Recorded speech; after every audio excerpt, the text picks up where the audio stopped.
Lingkungan Hidup dan Kehutanan menjatuhkan sanksi administratif kepada 10 perusahaan dalam kasus kebakaran hutan. Dan pemberian sanksi dilakukan atas keterlibatan perusahaan dalam pembakaran lahan dan hutan hingga menyebabkan musibah asap di Sumatera dan Kalimantan.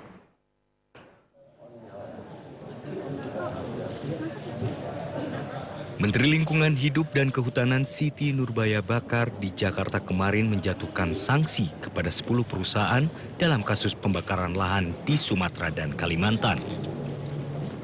Kementerian LHK memberlakukan 3 koridor hukum untuk menindak entitas perusahaan yang terlibat dalam pembakaran lahan melalui pidana, perdata, dan administratif.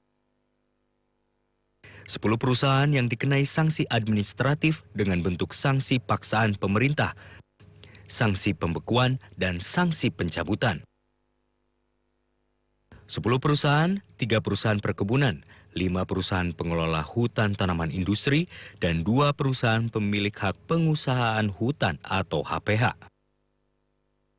Kementerian KLHK juga tengah menyidik keterlibatan beberapa perusahaan asing. Ada yang dari Singapura, Malaysia, Tiongkok, kemudian Australia ya, kemudian Amerika juga ada rasanya. Jadi ada beberapa negara yang kita sebetulnya sih buat kita yang dilihat entitasnya. Jadi asing atau tidak asing nanti ketahuan setelah datanya kembali saya kira. Tapi itu identifikasi awal aja. Jadi indikasi ya, jadi belum firm betul juga. Karena dia akan menjadi firm setelah berita acaranya jadi.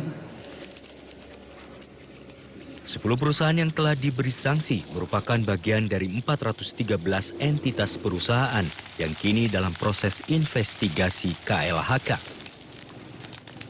Penetapan sanksi paralel dengan proses hukum yang dilakukan Polri.